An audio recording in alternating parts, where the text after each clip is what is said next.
जय हिंद साथियों, Rouse academy के ऑफिशियल यूट्यूब चैनल पे आप सभी का स्वागत है।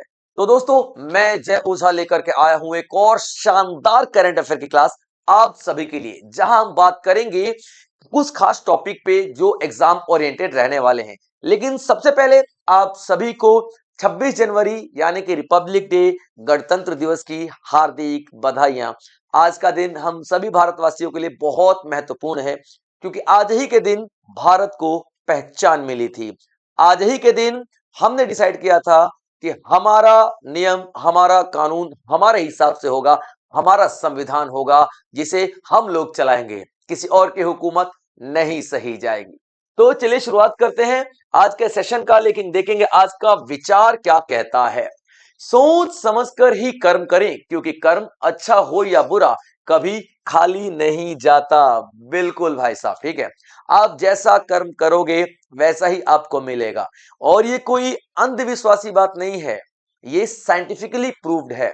साइंस ने प्रूव किया है इस बात को कि आप जैसे सोचते हो आपको वाइब्रेशंस भी वैसे ही आती हैं, और आपके साथ लोग भी वैसे ही फिर जुड़ने लग जाते हैं, क्योंकि उनकी वाइब्स और आपकी वाइब्स बिल्कुल मैच होने लग जाती है। यूनिवर्स नाम की चीज होती है बेटा, यूनिवर्स है और अपना काम दिखाती ही है। तो चलिए शुरुआत करते हैं, देखते हैं पहला टॉपिक आपका क्या कहता है। अभी देखिए बच्चों, उत्तराखंड सरकार ने आईटीबीपी के साथ मिलकर के, यानी इंडो तिब्बत बॉर्डर पुलिस के साथ मिलकर के एक अभियान चलाया है, स्वस्थ सीमा अभियान। स्वस्थ सीमा अभियान का मतलब क्या है? सीमा से सटे हुए जो गांव हैं, याद रखना, सीमा से सटे हुए जो गांव हैं, सीमा यानी कि बात कर रहे हैं बॉर्डर से जो सटे हुए गांव हैं, चिपके हुए गांव हैं। तो उन गांव में आप देखोगे कि हेल्थ केयर फैसिलिटीज यानी कि मेडिकल फैसिलिटीज पहुंचाने के लिए ये अभियान चलाया गया है। और कितने गांव हैं? तो 108 जो गांव हैं, याद रखना, उत्तराखंड के 108 गांव हैं जो कि बॉर्डर में है, बॉर्डर वाले एरिया में है। तो बॉर्डर वाले एरिया में एक खास बात क्या होती है ना बच्चों, कि वहां पे कोई इन्वेस्टमेंट नहीं करना चाहता, वहां पे कोई निवेश नहीं करना चाहता, ना कोई हॉस्पिटल में पैसा लगाना चाहता है, ना फिर वहां पे कोई अपने स्कूल खोलना चाहता है, या कोई भी बहुत बड़ा मार्केट मॉल नहीं खोलना चाहता, क्योंकि यार वहां पे बॉर्डर वाला एरिया है, ना जाने कब अटैक हो जाए। तो ये गांव के लोग ना पलायन बहुत ज्यादा करते हैं, माइग्रेशन बहुत ज्यादा करते हैं, क्योंकि यार फैसिलिटी नहीं तो क्या करें, शहरों की तरफ भागेंगे। तो अब उत्तराखंड की सरकार ने आईटीबीपी के साथ मिलकर के एक स्वस्थ सीमा अभियान चलाया है, जिसमें 108 गांवों को, 108 गांवों को याद रखें आप, 108 गांवों को हेल्थ सर्विसेज प्रोवाइड की जाएंगे with the help of ITBP. और ये जो तीन जो जिले होंगे उनको कवर किया जाएगा, ठीक है। चमोली, एक याद रखेगा आप लोग, चमोली को कवर किया जाएगा, पिथौरागढ़ को कवर किया जाएगा, पिथौरागढ़ को कवर किया जाएगा, और उसके बाद उत्तर काशी को कवर किया जाएगा, उत्तर काशी को कवर किया जाएगा। और इसका उद्घाटन किसने किया है? तो सीएम साहब ने किया है, सीएम साहब यानी कि पुष्कर सिंह धामी साहब ने किया है, पुष्कर सिंह धामी ने किया है, याद रखना, पुष्कर सिंह धामी ने किया है, ठीक है बच्चों, याद रखेंगे आप लोग। तो उत्तराखंड ने आईटीबीपी के साथ मिलकर स्वस्थ सीमा अभियान पहल शुरू करने हेतु समझौता ज्ञापन पर हस्ताक्षर किए। सेवाएं, स्वस्थ सेवाएं पिथौरागढ़, चमोली और उत्तरकाशी के 108 सीमावर्ती गांव को कवर करती है, ठीक है बच्चों। 108 गांव को ये पूरी फैसिलिटीज प्रोवाइड की जाएगी। शिवराज सिंह चौहान एड्रेसेस समृद्ध दीदी से समृद्ध राष्ट्र प्रोग्राम। अभी देखिए शिवराज सिंह चौहान कहां पहुंच गए। शिवराज सिंह चौहान, पहले तो ये देखिए शिवराज सिंह चौहान कौन है। शिवराज सिंह चौहान कौन है? तो हमारे केंद्रीय कृषि मंत्रालय इनके पास है, ठीक है, याद रखना। एक तो आप लोग देखोगे क्या इनके पास कृषि मंत्रालय है, यानी कि ये कृषि मंत्री हैं। उसके बाद आप देखोगे ग्राम विकास मंत्रालय, ठीक है बच्चों, ग्राम विकास मंत्रालय भी आपको यहीं पर ही दिखाई देने वाला है, ग्राम विकास मंत्रालय। ये पहुंच गए हैं कहां पे?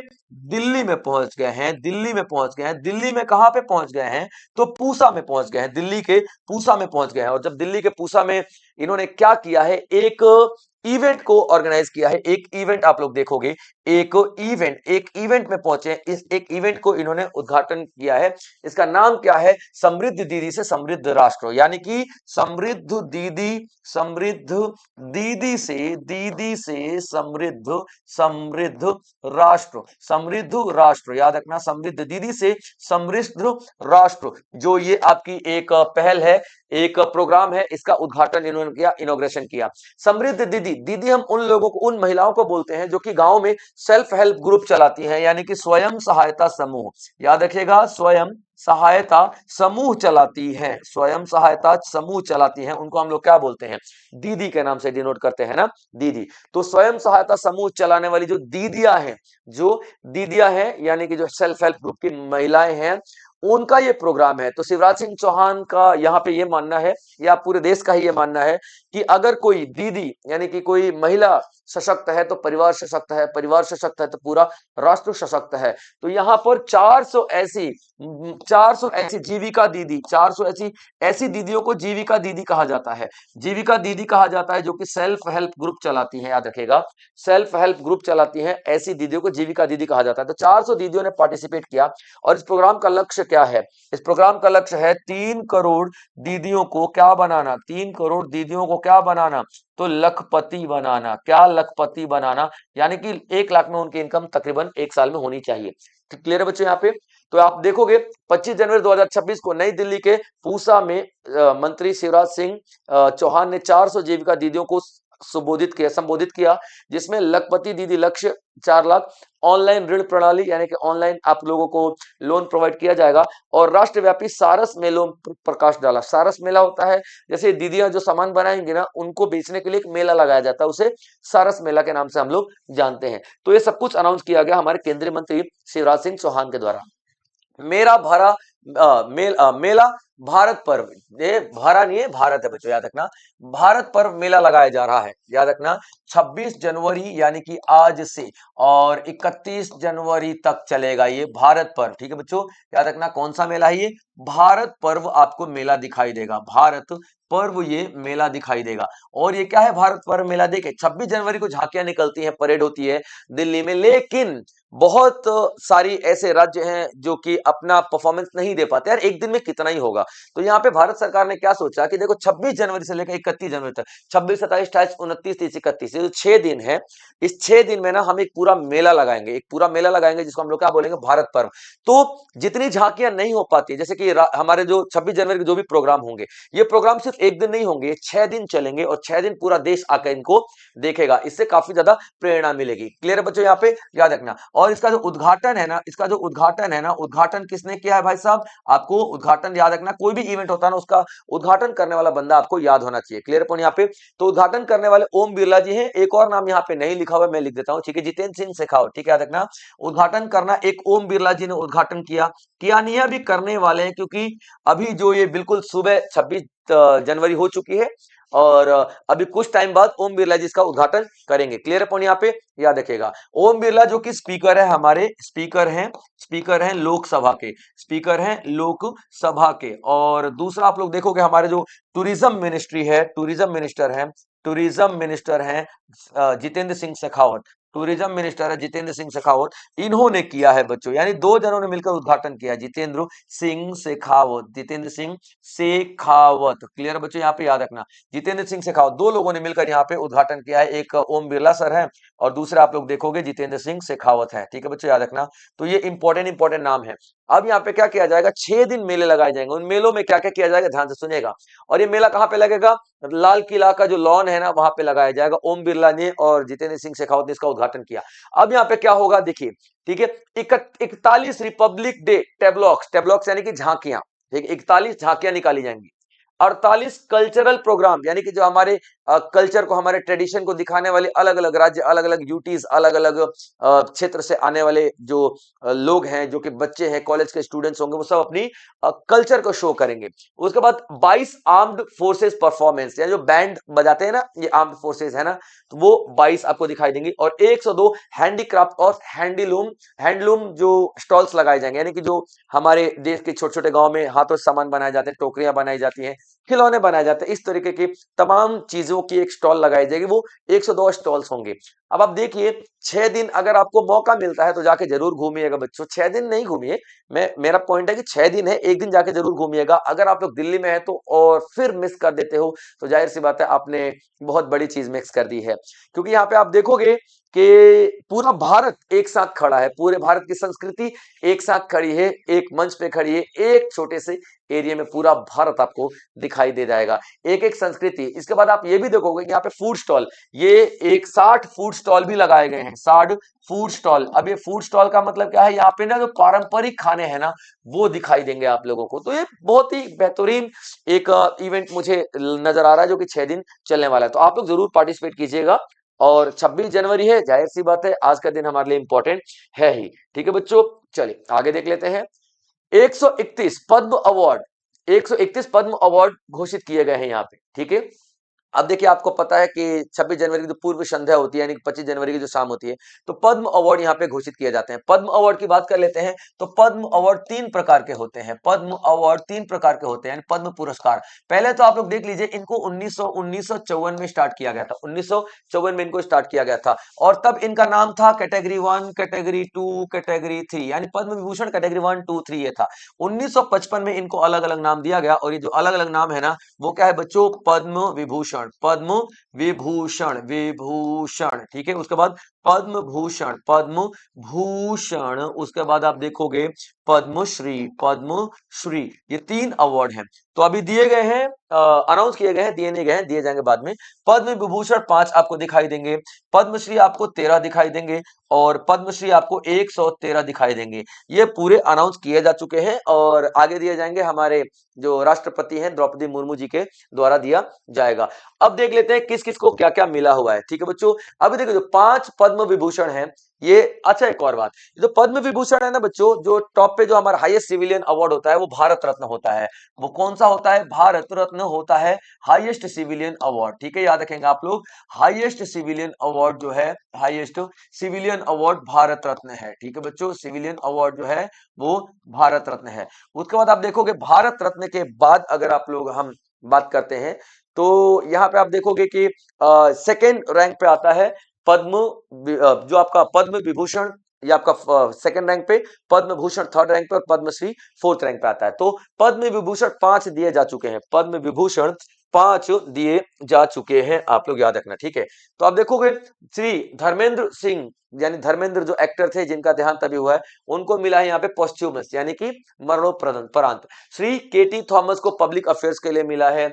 एम एस राजन को मिला है आर्ट के लिए। श्री पी नारायणन को लिटरेचर और एजुकेशन के लिए। श्री वी एस अच्युतानंदन को मिला है पोस्टह्यूमस, यानी कि केरला के हैं। तो 5 टोटल आपको पद्म विभूषण अवार्ड दिखाई देंगे। उसके बाद 13 जो दिखाई देंगे आपको पद्म भूषण अवार्ड दिखाई देंगे। अलका याग्निक आपको पता है, अच्छी आवाज है जिनकी, तो आर्ट से है। श्री भगत सिंह कोश्यारी पब्लिक अफेयर्स उत्तराखंड के लिए है।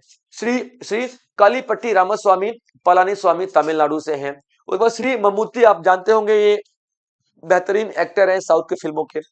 डॉक्टर नोरी दत्ता, डॉक्टर नोरी दत्ता द्रेंदु मेडिसिन के लिए दिया गया है, जो कि US, United States of America.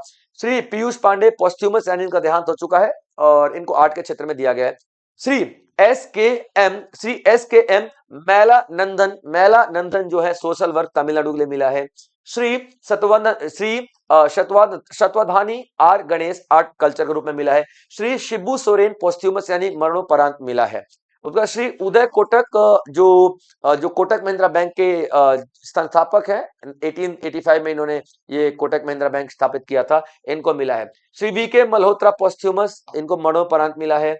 Shri वेल्लपल्ली नत्सन, इनको मिला पब्लिक अफेयर्स के लिए। श्री विजय अमृतराज स्पोर्ट्स के लिए इनको दिया गया है। तो आप देखोगे ये तमाम तरीके के जो अवार्ड्स हैं दिए गए हैं। ऑपरेशन सह्याद्री चेकमेट क्या है और किस लिए स्टार्ट किया गया, ये देख लेते हैं। एक देखिए, operation Sahyadri checkmate directorate of revenue intelligence, यानी कि DRI, directorate of revenue intelligence यानी कि डीआरआई ने स्टार्ट किया है। ठीक है बच्चों, और ये एक ऐसा ऑपरेशन है जो किस लिए किया गया, ड्रग्स को रोकने के लिए। ठीक है बच्चों, DRI directorate of intelligence, revenue intelligence, ये ड्रग्स को रोकने के लिए किया गया है, ड्रग्स को रोकने के लिए। अब इसमें क्या किया गया है, ध्यान से सुनिएगा। ठीक है, ध्यान सुनिएगा। अब डीआरआई ने ड्रग्स को रोकने के लिए एक ऑपरेशन चला है। उस ऑपरेशन का नाम क्या है, mobile mephedrone, mobile mephedrone, mobile mephedrone. ठीक है बच्चों, चेकमेट, मोबाइल मेफेड्रॉन चेकमेट जो है, आप लोग याद रखना। तो मोबाइल मेफेड्रॉन चेकमेट जो है, ये एक मतलब वैन है। मोबाइल का मतलब क्या होता है? मूवमेंट करने वाली वैन, ठीक है। मतलब मोबाइल का मतलब तो मूवमेंट करने वाली है, तो वैन है एक तरीके से जो कि मूव करती रहती है। और इसी पे एक लेबोरेटरी बनाई गई है, लेबोरेटरी। और ये लेबोरेटरी क्या बनाती है? तो मेफेड्रॉन ड्रग्स बनाती है। और ये सह्याद्री के जंगलों में मतलब इधर उधर छुप छाप के ड्रग्स बनाती थी। पुलिस वाले पकड़ेंगे भी तो कैसे पकड़ेंगे? एक यहाँ आज कल वहां परसों वहां। और सह्याद्री भैया 600 प्लस किलोमीटर में फैली हुई है, तो कहां कहां घूम रहे किसी को पता नहीं चल रहा था। तो इसी को पकड़ने के लिए अभी आप देखोगे एक ऑपरेशन चलाया गया, और नाम क्या है? मोबाइल एक ऑपरेशन चलाया गया, और नाम क्या है यहाँ पे? Sahyadri, operation Sahyadri checkmate. Operation Sahyadri checkmate कहीं ना कहीं लिखा होगा। ऑपरेशन सह्याद्री चेकमेट जो है आपको दिखाई देगा, ये ऑपरेशन चलाया गया है।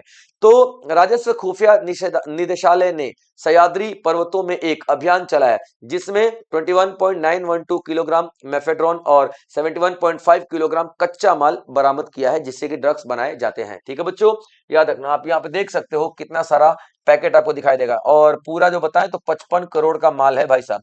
और ये उस दौर एक गाड़ी में मिला है। न जाने कितने इनके डिपार्टमेंट अलग होंगे, न जाने कितना इनका स्टोर रूम अलग से होगा।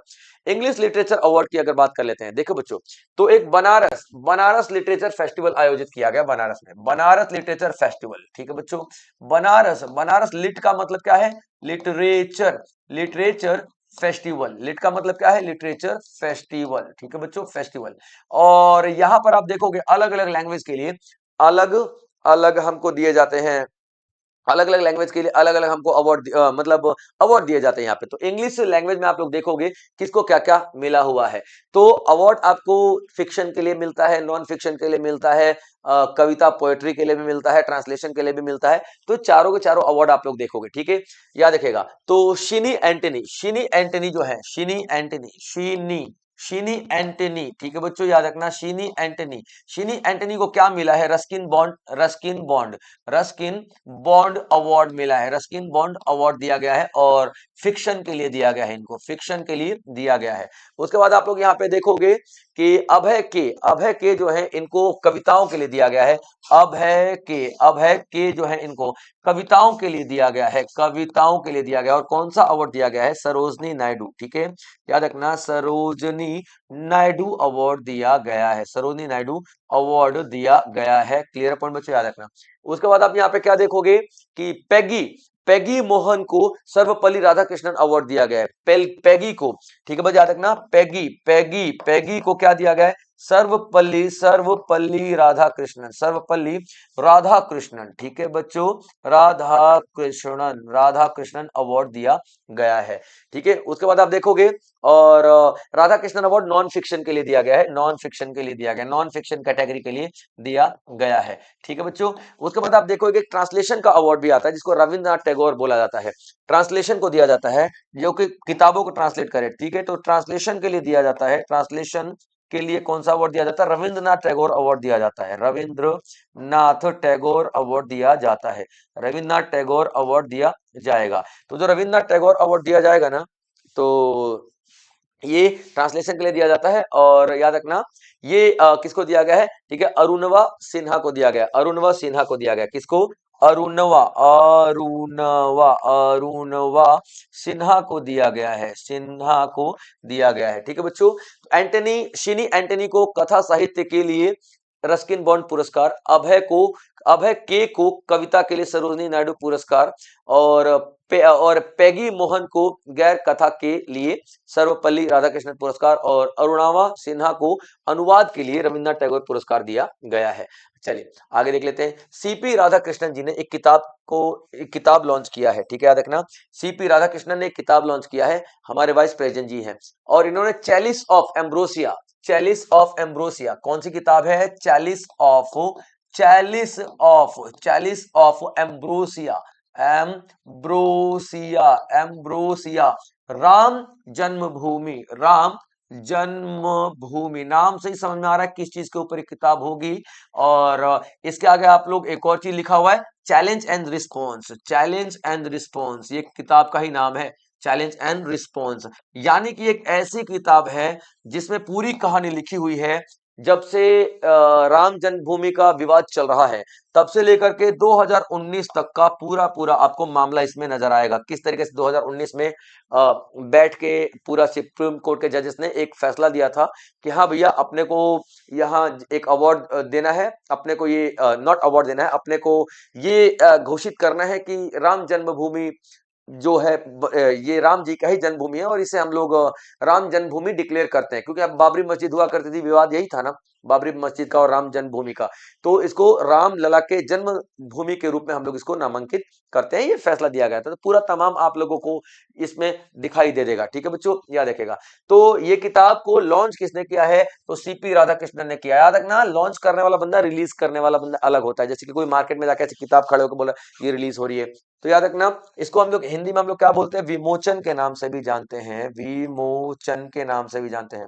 और जो विमोचन है ना, याद रखना, इसको हम लोग इंग्लिश में रिलीज के नाम से भी जानते हैं। विमोचन यानी कि रिलीज किसने किया है, ध्यान देना, विमोचन यानी कि रिलीज किसने किया है। तो जो रिलीज किया है वो है आपके सीपी राधाकृष्णन जी, सीपी राधाकृष्णन जी। और जो आपके लेखक हैं, ठीक है, सीपी राधाकृष्णन, और जो आपके लेखक हैं, याद है, सुरेंद्र कुमार पचौरी, सुरेंद्र कुमार पचौरी ने लिखा है। लेखक कौन है? लेखक कौन है? सुरेंद्र कुमार पचौरी। ठीक है बच्चों, याद रखना, सुरेंद्र सुरेंद्र कुमार सुरेंद्र कुमार कुमार पचौरी लेखक आपको दिखाई देंगे। पचौरी लेखक आपको दिखाई देंगे। ठीक है, याद रखना, सुरेंद्र कुमार पचौरी लेखक होंगे। चलिए आगे बढ़ते हैं। इंदिरा गांधी पीस प्राइज 2025, ठीक है, इंदिरा गांधी पीस प्राइज 2025 किसको दिया गया है? आपको ये बात याद रखनी है। ठीक है, तो देखिए, इंदिरा गांधी पीस अवार्ड जो है, पीस प्राइज, ये भारत देता है और विदेशियों को भी देता है। ठीक है, Indira Gandhi peace prize Indira Gandhi peace prize Bharat देता है। इंदिरा गांधी पीस प्राइज भारत तो दे ही रहा है और विदेशियों को भी दे रहा है। तो इसलिए भी मोजाम्बिक जो है, याद रखना, मोजाम्बिक मोजाम्बिक जो देश है और अफ्रीका का एक देश है, तो इसकी एक सोशल एक्टिविस्ट यानी कि समाज जो जो समाज के जो कल्याणकारी कार्यकर्ता जो होते हैं उनको बोलते हैं। ठीक है, सामाजिक कार्यकर्ता है, याद रखना, सामाजिक कार्यकर्ता है, सामाजिक कार्यकर्ता है, सामाजिक कार्यकर्ता है, इनके द्वारा इनको दिया गया है। और क्यों दिया गया है? इन्होंने पीस के लिए, शांति के लिए बहुत अच्छे काम किए हैं। ठीक है बच्चों, याद रखना। तो ग्रेके मचेल जो है, उन्होंने रिसीव किया है इंदिरा गांधी पीस प्राइज 2025 का फॉर कंट्रीब्यूशन टू एजुकेशन, यानी कि शिक्षा के क्षेत्र में इन्होंने बहुत अच्छा कार्य किया है महिलाओं के लिए। और जरूरी नहीं है बच्चों कि भारत में उन्होंने काम किया हो, पूरी दुनिया में उन्होंने अच्छा काम किया तो उनको अवार्ड दिया जाएगा। ठीक है, नाम क्या है? ग्राका मचेल। नाम क्या है? ग्राका। नाम क्या है? ग्राका मचेल। ग्राका मचेल। इनको यूनाइटेड नेशन से भी अवार्ड्स मिले हैं बच्चों। ग्राका मचेल को शिक्षा, महिला सशक्तिकरण और मानवीय कार्यों में योगदान के लिए इंदिरा गांधी शांति पुरस्कार 2025 प्रदान किया गया। इससे पहले 1995 में संयुक्त राष्ट्र नानसेन शरणार्थी पुरस्कार इनको दिया गया था और 1997 में मानक डीबीई से सम्मानित किया गया था। ये भी आपको ये ब्रिटेन का अवार्ड था बच्चों। पंजाब सीएम भगवंत मान ने लॉन्च किया है एक और अनोखा, आपको दिखाई देगा, पहल। तो उसको आप लोग देखोगे क्या? मुख्यमंत्री सेहत योजना, मुख्यमंत्री सेहत योजना। ठीक है बच्चों, मुख्यमंत्री सेहत योजना लॉन्च किया गया है। अब ये मुख्यमंत्री सेहत योजना जो है भाई, इसमें क्या किया जाएगा? देखिए, पहले बीपीएल को मिलता था ना, पहले बीपीएल को स्वास्थ्य सेवाएं मुफ्त मिलती थी। प्लस अभी बीपीएल के अलावा जो आम नागरिक है, बीपीएल के अलावा जो आम नागरिक है, चाहे कोई भी हो सकता है, ठीक है, उन सभी को मिलेगा। और कितना मिलेगा? 10 लाख तक का, 10 लाख तक का मुफ्त इलाज मिलेगा, मुफ्त इलाज दिया जाएगा, मुफ्त इलाज दिया जाएगा, याद रखना। ठीक है, और सीएम कौन है? तो बलवंत मान है, उन्होंने ये अनाउंस किया है। कहां पे अनाउंस किया है? याद रखना, ये भी कई बार पूछा जा सकता है। तो ये मोहाली में, पंजाब, मोहाली यानी कि पंजाब में अनाउंस किया है। ठीक है बच्चों, याद रखेगा। तो पंजाब के सीएम भगवंत मान और अरविंद केजरीवाल ने मोहाली में, Arvind Kejriwal was not present at that time, तो बट मोहाली में मुख्यमंत्री सेहत योजना का शुभारंभ किया, जिसके तहत 65 लाख परिवारों को 10 लाख तक का निःशुल्क कैशलेस चिकित्सा यानी कि फ्री में चिकित्सा होगी, उपचार होगा। और ये एक बहुत बेहतरीन पहल है। चलिए आगे आते हैं। सूर्योदय बैंक जो है उसने लॉन्च किया है AI powered video KYC. AI powered video KYC का मतलब क्या होता है? देखिए, जो सूर्योदय बैंक है ना, सूर्योदय बैंक जो है, ठीक है बच्चों, सूर्योदय बैंक जो है, इसने अभी एक कंपनी के साथ हाथ मिलाया है कि मतलब अपन दोनों मिल करके एक कोई ऐसा प्रोग्राम लॉन्च करेंगे, या कुछ ऐसा हम लोग ऐसा फैसिलिटी लेकर के आएंगे, ये ठीक है, याद रखना। और कौन सी? वो हाइपर वर्ज कंपनी है, हाइपर वर्ज। तो सूर्योदय बैंक ने हाइपर वर्ज के साथ मिल करके अब वीडियो, ठीक है, वीडियो केवाईसी की जो फैसिलिटी है वो अभी लॉन्च किया है। तो सर ये वीडियो केवाईसी की फैसिलिटी तो हर एक बैंक ने पहले भी दे रखा है, तो इसमें नया क्या है? याद रखना, ये एआई पावर्ड है, एआई पावर्ड है। यानी कि जब भी आप उन्हें देखना वीडियो केवाईसी होता था ना, तो सामने एक मैम या एक सर बैठे रहते थे, अब ये करो वो करो करते रहते थे, ऐसा कुछ नहीं होगा। अब वीडियो केवाईसी में जाओ, उसमें आपको आधा आधा घंटा लग जाता था, 2 से 3 मिनट में वीडियो केवाईसी में आप लोग देखोगे कि आपका सारा मतलब केवाईसी हो चुका, और बहुत ही कम समय में केवाईसी किया जा चुका है। तो याद रखना। और सूर्योदय बैंक कौन सा है? स्मॉल फाइनेंस बैंक है ये, स्मॉल फाइनेंस फाइनेंस बैंक है ये, याद रखना, ठीक है बच्चों। स्मॉल फाइनेंस बैंक को कब बनाया गया था? तो 2017 में बनाया गया था, याद रखना, स्मॉल फाइनेंस बैंक के रूप में। लेकिन 2008 में ये एक एनबीएफसी के रूप में पहले से बन चुका था। NBFC, non banking financial corporation company के रूप में पहले से काम कर रहा था। इसके जो प्रेजेंट में सीईओ एंड एमडी है वो बाबू भास्कर जी हैं। क्या नाम है इनका? बाबू भास्कर जी हैं, ठीक है बच्चों। सारी की सारी इंफॉर्मेशन आपके लिए इंपॉर्टेंट हो जाती है। चलिए बच्चों आगे देखें। जल्दी जल्दी से आप लोगों को ये सारे के सारे एमसीक्यू सॉल्व करते रहने हैं, क्योंकि सारे एमसीक्यूज आप लोगों के लिए इंपॉर्टेंट हैं। और ओवरऑल 10 एमसीक्यू आप लोगों को दिखाई देंगे, 10 के 10 आप लोगों को आंसर देना है। ठीक है, चलिए जल्दी जल्दी करें।